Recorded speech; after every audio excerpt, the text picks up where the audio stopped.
저와 여러분이 새해를 맞이하면서 창세기 말씀 우리 주일에도 또 여러 차례 함께 나누었고, 그리고 또 새벽에도 창세기 말씀을 나누게 하시는 종 가운데 있습니다. 하나님께서 아브라함을 불러주신 그런 장면을 이제 보았죠. 창세기 12장 75세 때 하란에서 하나님께서 참 불러주신 것을 기억하게 됩니다. 75세 때 아브라함을 부를 때 하나님께서 축복의 약속을 하셨죠. 참 큰 민족을 이루게 해주겠다. 창대하게 해주겠다. 그리고 또 복의 근원으로 삼아주겠다. 하나님께서 이렇게 약속을 하셨습니다. 그래서 아브라함은 갈 바를 알지 못하지만 떠나서 가나안 땅까지 오게 되었는데, 그런데 이제 큰 민족을 이루려면 자식이 태어나야 되는데 75세만 해도 늦은 때인데, 아내 사라는 65세인데 자녀가 없는 겁니다. 그래서 계속해서 이제 하나님의 약속을 믿고 기다리다가 나중에 86세 때, 85세 때 그런 일이 있었겠죠. 그 앞에 하나님께서 특별히 또 다시 한번 나타나셔서 네 자손들 하늘의 별과 같이 많게 해주시겠다. 하나님께서 일방적으로 언약을 세워주시는 그런 사건이 있었는데, 그 다음에 그래도 사라에게서 참 자식이 태어날 가능성이 보이지 않으니까 그래서 편법을 쓰지 않습니까? 사레의 여종 하가를 통해서 이스마엘이라는 아들을 얻게 되는 거죠. 그때 이스마엘을 얻었을 때가 86세였습니다. 그러니까 아브라함이 10년 넘는 세월을 참 기다리며 하나님의 약속을 기다렸는데 그게 잘 안 되니까 다른 길을 찾아보게 된 거죠. 그죠? 그러고 난 뒤에 이제 99세가 되었으니까요. 이스마엘의 나이가 13살이 된 때입니다. 그런데 하나님께서 다시 한번 또 나타나셔서 이렇게 말씀하시는 거예요. 나는 전능한 하나님이다. 여러분 생각나는 거 없으세요? 그냥 하나님께서 그냥 하시고 싶은 말씀 있으면 그냥 하셔도 돼요. 그냥 하셔도. 그런데 지금 하나님께서 나는 전능한 하나님이다. 마치 예수님께서, 부활하신 주님께서 이 세상을 떠나시기 직전에 나는 하늘과 땅의 모든 권세를 받았다. 이렇게 위대한 선언을 하시는 것처럼 이제 하나님께서 당신 되심을 선언하고 있는 거예요. 나 전능한 하나님이야. 지금 하나님께서 정말 중요한 이야기를 하시려고 이렇게 말씀하시는 것 같습니다. 왜 이런 이야기를 할까요? 아마 불가능한 일을 말씀하시기 때문에 그렇지 않을까. 네 생각에는 불가능해 보이겠지만 이것은 불가능한 일이 아니다. 내가 약속하고 내가 선언하면 그대로 되어지는 것이다.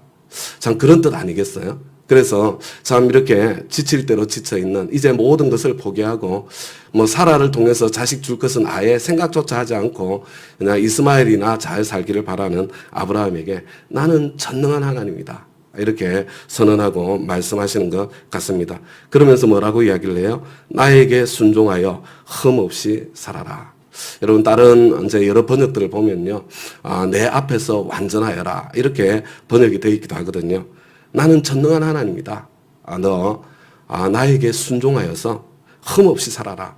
여러분 우리 하나님께서 저와 여러분 전능하신 하나님께서 또 저와 여러분을 사랑하시는 하나님께서 저와 여러분에게 무엇인가를 명령하고 말씀하실 때는 저와 여러분에게 최상의 길, 최고의 길을 열어주시기 위한 하나님의 뜻이고 계획이잖아요.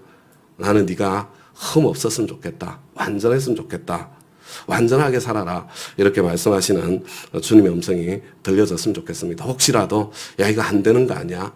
내가 좀 편법을 찾아보고 딴 길을 찾아보고 싶은 그런 마음이 드는 상황이 혹시 펼쳐지고 있다면 오늘 나는 전능한 하나님이다. 나에게 순종하여 흠없이 살아라. 이렇게 말씀하시는 주님의 말씀 앞에 다시 한번 굳세게 결심하는 아브라함 10년 버텼으니까 잘 버틴 거잖아요. 그렇지만 하나님 앞에 완전한 순종이 못 되었어요. 그죠? 그때 아브라함이 더 온전하게 순종했더라면 아마 역사가 다르게 구원의 역사가 다르게 펼쳐졌겠죠.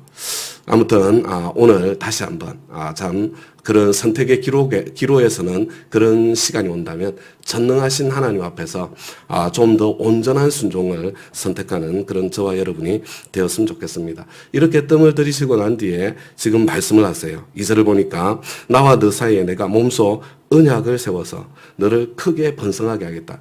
여러 번 약속하셨는데 지금 또 말씀하시는 거예요. 그러니까 우리 하나님은 반복을 엄청나게 좋아하시나 봅니다. 왜 이렇게 반복해서 말씀하실까요? 여러분 중요하기 때문이죠. 하나님의 특별한 계획이 담겨 있기 때문이죠. 그렇죠? 여러분 반복을 두려워하시면 안 돼요. 여러분 반복이 되어질 때 그것 때문에 막 신경질 내고 짜증내는 경우도 있잖아요. 그죠? 근데 사람이 반복을 하든 하나님께서 반복을 하시든 여러분 반복한다는 것은 중요하기 때문에 그에게 중요하기 때문에 반복하는 거니까요. 우리 그 반복의 무게를 저와 여러분이 꼭 기억할 수 있었으면 좋겠습니다. 나와 너 사이에 내가 몸소 언약을 세워서 너를 크게 번성하게 하겠다. 아브라함이 엎드리니까 나는 너와 언약을 세우고 약속한다. 여러분 이 언약이 얼마나 많이 반복되고 있는 것을 한번 볼 수 있기를 바랍니다. 창세기 17장에는요. 이 언약이라는 단어가 계속 반복이 돼요. 여러분 우리가 성경을 창세기를 읽어보면요. 그 이유도 마찬가지고요. 하나님과 저와 여러분과의 관계는 언약 관계입니다. 이게 언약 관계라는 것. 우리 한국 사회는 이 계약 관계, 언약 관계에 대해서 좀 불편해 하거든요. 한국 사회는 정의 문화 아닙니까? 무슨 계약서 쓰자 이러면은 굉장히 기분 나쁘게 생각하는 그런 문화잖아요. 그런데 여러분이 하나님은요, 하나님의 백성들과 처음부터 끝까지 언약을 맺어요. 계약서를 씁니다. 왕을 세울 때도 언약을 맺잖아요. 하나님과도 언약을 맺고 백성과도 언약을 맺고 참 재밌어요. 하나님께서 저와 여러분과의 관계를 언약 관계로 세우시고 유지하고 계시다는 것을 잊지 않고 꼭 기억하시기를 부탁드립니다. 여러분 신앙생활은 절대로 나름대로 열심히 하는 게 아니에요. 열정적으로 막 무엇인가 내가 열심히 하고 있다고 신앙생활을 잘하고 있는 게 아닙니다. 여러분 혹시 우리 가운데 막 열정적으로 뭐든지 열심히 하시는 그런 분들이 있다면 원래 우리는 열정을 굉장히 좋게 보거든요. 좋게. 근데 여러분 꼭 좋은 거 아니에요. 일 중독일 가능성이 많습니다. 그리고 여러분 이 일 중독은 이게 쉬지 못하는 거잖아요. 그죠? 이거 사실은 이 내면의 질병에서 나오는 거예요. 상처가 많으면 여러분 무엇인가는 중독에 빠지게 되는데 뭐 알코올 중독이나 아니면은 뭐 마약 중독이나 이런 데 안 빠진 건 너무너무 감사하죠. 일 중독에 빠졌으니까. 그렇지만 여러분 일 중독에 빠지면 하나님께서 원래 나에게 주시기를 원하셨던 그 하나님의 인생의 축복을 온전히 누리지는 못하는 거예요. 우리는 일할 줄도 알고 쉴 줄도 알아야 되는 거죠. 여러분 이 하나님과 우리와의 관계가 언약 관계이기 때문에 그냥 막 나름대로 열심히 막 무조건 달려가는 거 이게 신앙생활이 아니에요. 사도 바울이 참 이전에 참 이 교회를 박해할 때 얼마나 열정적으로 박해했습니까? 바리새파 사람들이 열정적으로 열심히 나름대로의 신앙생활을 하면서 예수를 십자가에 못 박아 죽이는 그 자리까지 이르게 되었잖아요. 자, 지금 다시 한번 이렇게 마음에 새기고 결심할 수 있기를 바랍니다. 우리와 하나님과의 관계는 언약 관계야. 언약 관계는 무조건 열심히 하는 게 아니야. 나름대로 열심히 하는 게 아니야. 언약 관계는 어떻게 해야 돼요? 여러분, 언약 관계는 계약서를 따라 열심히 해야 되는 거예요. 계약서에 내가 해야 할 도리를 열심히 하고, 그리고 하나님께서 하셔야 될 도리를 하나님께서 정말로 이루어 주시고 계시는지 그것을 확인하고 경험하고 누리면서 살아가는 게 그게 언약 관계 속의 신앙생활이거든요. 여러분, 우리가 가지고 있는 이 성경책 신약, 구약, 이게 약자가 계약서라는 뜻의 약자입니다. 옛날 계약서, 새 계약서예요. 그래서 저와 여러분들이 하나님의 축복을 마음껏 누리면서도 그러면서도 하나님께서 주신 그 자유의 삶을 살아가려면요. 여러분 성경 공부해야 됩니다. 계약서를 열심히 살펴야 돼요. 우리 설 명절이 끝나고 난 뒤에 이제 삶 공부가 시작이 되는데 오늘 이 설교를 들으신 분들은 내가 어느 삶 공부를 가지고 하나님의 계약서를 조금 더 자세히 살펴볼까 이렇게 한번 하나님 앞에 이렇게 과목들도 살펴보시고요. 그리고 무슨 과목을 수강하실지 마음에 결정도 하시고 결심도 하셨으면 정말 좋겠습니다. 4절에 너는 여러 민족의 조상이 될 것이다. 그죠? 5절에 내가 너를 여러 민족의 아버지로 만들었으니 저는 이게 참 너무 표현이 재밌더라고요. 지금 만들었나요? 여러 민족의 조상으로 아버지로? 아니요. 그냥 약속만 했을 뿐이에요.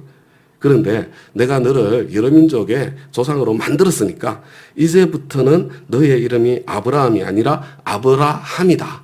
그래서 이후로는 아브라함이라고 지금 계속 부르고 있는 거예요. 이 순간에.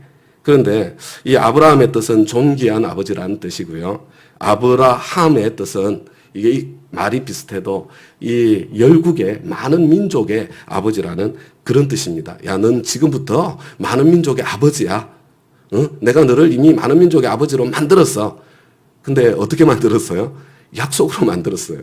실제로는 이스마엘 아들 하나 있고요. 하갈에게서 낳은 사라에게서는 자식도 없어요. 우리 하나님께서 참 일하시는 방법이 참 재밌는 것 같습니다. 하나님께서 저와 여러분에게 약속하셨으면요, 이미 된 것과 다를 바 없습니다. 믿음은 바라는 것들의 실상입니다. 하나님께서 약속하신 것들을 내가 먼저 이렇게 가져와서 누리는 것, 이게 믿음의 삶이거든요.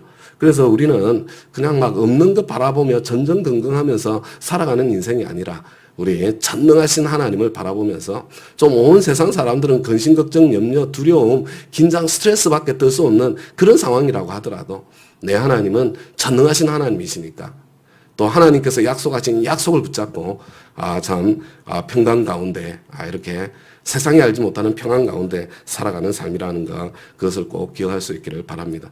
하나님께서 이름부터 바꿔주셨어요. 너 지금부터 아브라함이야. 너는 많은 민족의 아버지야. 주위에 있는 사람들이 얼마나 웃어했겠어요. 아이고, 지금 100살에 지금 13살짜리 아들 하나 있으면서 이스마엘 하나요. 정통도 아니야. 그런데 지금 민족의 아버지라니 웃긴다. 그랬을 수 있는데요. 그런데 아브라함은 이날부터 아브라함으로 살게 되는 것을 보게 되죠. 내가 너를 크게 번성하게 하겠다. 너에게서 여러 민족이 나오고 너에게서 왕들도 나올 것이다. 이렇게 쭉 말씀하시잖아요. 그런데 도대체 이게 언약이라면 내가 할 도리가 있고 하나님께서 하실 도리가 있는데, 여러분 여기 내가 할 도리가 있어요, 없어요? 없어요. 그냥 처음부터 끝까지 계속 내가 이렇게 하겠다. 내가 네 하나님이 되고 네가 나에게 땅도 주고 영원한 소유로 주고 그냥 여러 민족도 나오게 하고 계속 이렇게 말씀하고 계시는 거예요. 도대체 뭐 하라는 건지 모르겠어요. 9절 말씀을 보니까 하나님이 또 아브라함에게 말씀하셨다. 너는 나와 세운 언약을 잘 지켜야 하고 내 뒤에 오는 너의 자손도 대대로 이 언약을 잘 지켜야 한다. 무슨 언약이요 도대체? 그죠? 그런데 10절에 딱 넘어가면 이렇게 나오죠. 너희 가운데서 남자는 모두 할례를 받아야 한다. 이게 할례의 언약이었구나. 그걸 볼 수가 있습니다. 하나님께서 이 모든 것들을 이루어 주실 텐데 너는 네가 해야 될 거는 뭐냐면 할례를 받아야 돼. 그 다음에 보세요. 이것은 너와 내 뒤에 오는 너의 자손과 세우는 나의 언약, 곧 너희가 모두 지켜야 할 언약이다. 너희는 표피를 베어서 할례를 받게 하여라. 이것이 나와 너희 사이에 세우는 언약의 표이다. 이렇게 되어 있어요. 여러분, 이 할례가 언약이에요? 할례는 그냥 언약의 표입니까? 헷갈리잖아요. 저도 이걸 보면 정말 헷갈려요. 근데 사실은 이런 것 같지 않아요? 네가 해야 될 도리는 뭐냐면 너는 전능하신 하나님인 내 앞에서 순종하며 완전하게 살아라. 네가 해야 될 도리는 그거야. 그리고 나는 거기에 대해서 너를 큰 민족으로, 열국의 아버지로, 많은 민족들의 아버지로 거기다 이 땅까지 다 줄 거야. 그런데 네가 이것을 절대로 잊어버리지 않도록, 네가 그것을 반드시 기억하도록 기억장치로 너에게 할례를 명하는 거야. 여러분, 어느 쪽이 맞는 것 같아요? 할례가 이 축복을 받는 표시인 것 같습니까? 내가 해야 될 나의 도리인 것 같아요? 아니면 이 할례는 언약을 기억하게 하는 기억장치로 주신 것 같습니까? 저는 아무리 봐도요, 이 할례 자체가 언약 그 자체는 아닌 것 같다. 이스라엘 백성들은 할례 자체를 언약이라고 생각을 했어요. 그래서 여기에 목숨을 걸었거든요. 그런데 이제 나중에 이 바울이 이 할례 언약을 해석하기를, 이거는 실제로 여기에서 중요한 것은 하나님과 맺은 약속이다, 약속. 그걸 강조를 해요. 약속의 자녀라야 하나님의 자손, 아브라함의 자손이 된다는 이야기를 하죠. 그래서 저는 이 할례가요, 할례를 통해서 이게 언약에서 내가 해야 될 도리로서 할례가 아니라, 이 할례는 예를 들면 이런 거거든요. 우리 창세기 15장에 하나님께서 아브라함과 언약을 세우잖아요. 그죠? 그때 뭘 해요? 짐승을 잡아다가 쪼개놓고 하나님께서 불꽃으로 지나가세요. 이 짐승 쪼개어 놓은 짐승은요, 언약의 표시입니다. 이 약속을 네가 지키지 않으면 이 짐승처럼 쪼개질 거야. 그래서 아브라함은 통과를 안 하는 거예요. 왜냐, 아브라함은 약속을 지킬 수 없거든. 그럼 자기도 쪼개지니까 하나님만 불꽃 가운데 통과하는 거예요. 그 사이를. 나는 반드시 약속을 지켜 이런 뜻이거든요. 근데 이 할례도 똑같이 하나님께서 너 나와 맺은 이 약속을 절대로 잊어버릴 수 없는 그 기억 장치를 네 몸에다가 새기고 있어야 돼. 그런데 그게 할례예요, 할례. 여러분 뭐 너무 상상력이 이렇게 지나치면 좀 그렇겠지만요. 사실 날마다 이렇게 확인해야 되는, 또 내가 아들을 낳았을 때 8일째에 그 할례를 행하면 얼마나 울겠어요. 고통스럽겠습니까? 그죠? 왜 우리가 이것을 하고 있지? 그래, 맞아. 하나님과 맺은 언약이야. 전능하신 하나님 앞에서 나는 순종하며 완전하기를 나는 선택하고 노력하면서 살아야 될 인생이지. 그때 하나님께서 약속하신 그 축복이 나에게 임하는 거지. 그것을 반복 기억하지 않았겠어요? 여러분, 이 할례와 어쩌면 똑같은 참 장치로 하나님께서 우리에게 주신 것이 저는 성찬식이라고 생각합니다. 비슷해요. 이런 성찬식, 사실 우리는 지금 막 의식으로 행하는데요. 이스라엘에게 성찬식은 의식이 아니에요. 그냥 밥 먹는 자리입니다. 밥 먹는 자리. 그러니까 우리는 매일 밥을 하루 3끼를 먹으면서, 그래, 맞아. 예수님께서 이 밥알처럼, 이 밀가루처럼, 이 생선처럼 나를 위해서 참 희생하시고 참 십자가 지신 바로 그분이시지.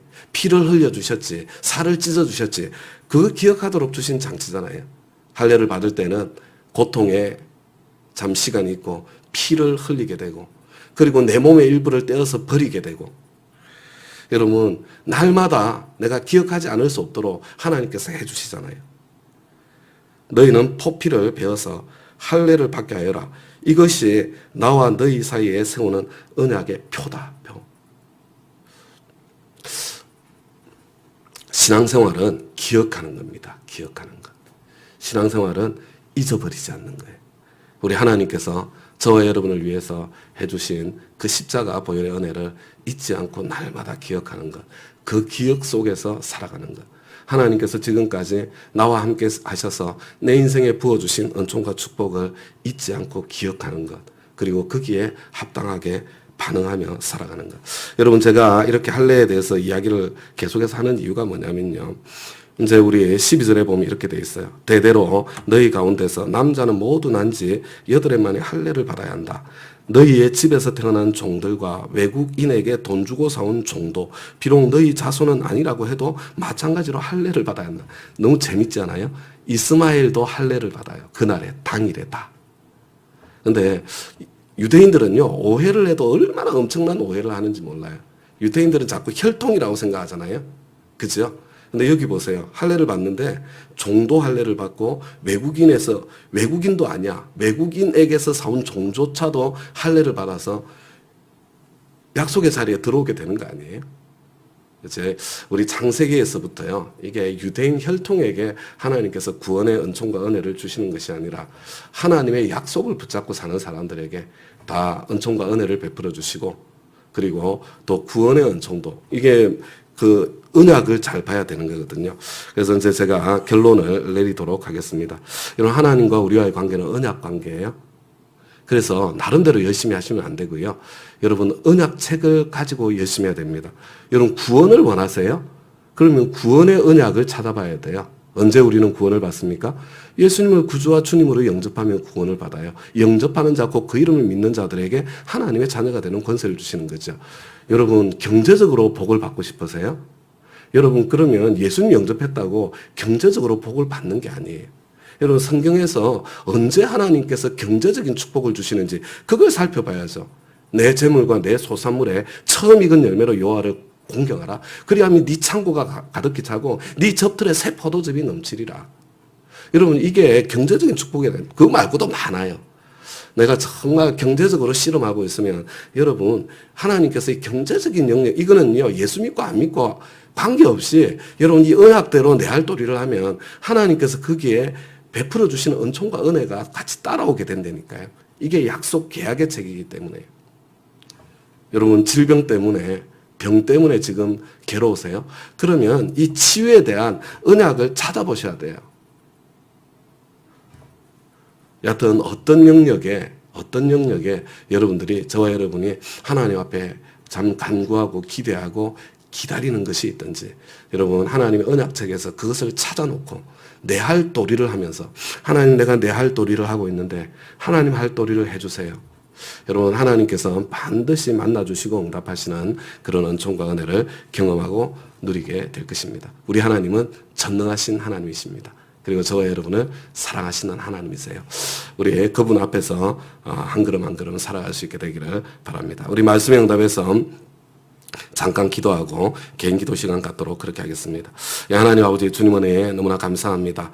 사실은 할례가 언약인 줄 알았는데 아무리 이 말씀을 읽어보아도 할례가 언약이 아니라 전능하신 하나님 앞에서 순종의 삶을 온전하게 살아가는 삶, 바로 여기에 대해서 하나님께서 큰 민족도 이루게 하시고, 그리고 또 땅도 주시고 자손들까지 그렇게 장 그 길에 복을 주시겠다고, 그리고 그것을 잊지 말라고 할례의 표를 참 몸에 새기고 있으라고 기억 장치로 허락해 주셨다는 것을 돌아보게 됩니다. 하나님과 우리와의 관계가 언약 관계여서 얼마나 좋은지 모르겠습니다. 우리는 하나님의 언약의 말씀을 붙잡고 하나님의 약속대로 예수님을 구주와 주님으로 영접해서 하나님의 아들이 되고 딸이 되었습니다. 하나님 아버지 집을 이미 상속했습니다. 그러나 하나님, 참 우리가 구원받은 것으로 참 모든 것이 끝난 것이 아닌 것을 보게 됩니다. 하나님께서는 우리에게 풍성한 삶도 약속하셨는데 경제적으로 육신의 건강도 하나님 아버지 우리 삶의 모든 영역에서 하나님께서 베풀어 주신 하나님의 복을, 그 풍성함을, 하나님의 자유를 좀 마음껏 누리면서 축복의 통로로, 복의 근원으로 그렇게 살았으면 좋겠습니다. 하나님, 그렇게 살기 위해서 하나님 어떤 주님의 말씀에 내가 순종의 발걸음을 내디뎌야 되는지 주님 언약책을 통해서 좀 선명하게 보여주시고 나에게 생생하게 그것을 알 수 있도록 인도해 주시고, 그리고 나는 그 순종의 걸음 속에 하나님의 기적과 같은 축복들을 경험하며 누리며 살아가는 그런 우리의 삶의 발걸음 되도록 주님 역사해 주세요. 주님 도와주세요. 특별히 간절한 기도의 제목 가운데 있는 우리 다운 가족들 한 분 한 분 주님께서 붙잡아 주시고, 무엇보다도 하나님의 언약책을 붙잡고 씨름하며 하나님의 대답을 찾을 수 있도록 하나님께서 역사해 주시기를 간절히 구하고 선합니다. 주님께 감사드리며 예수님 이름으로 기도드리나이다. 아멘. 아멘.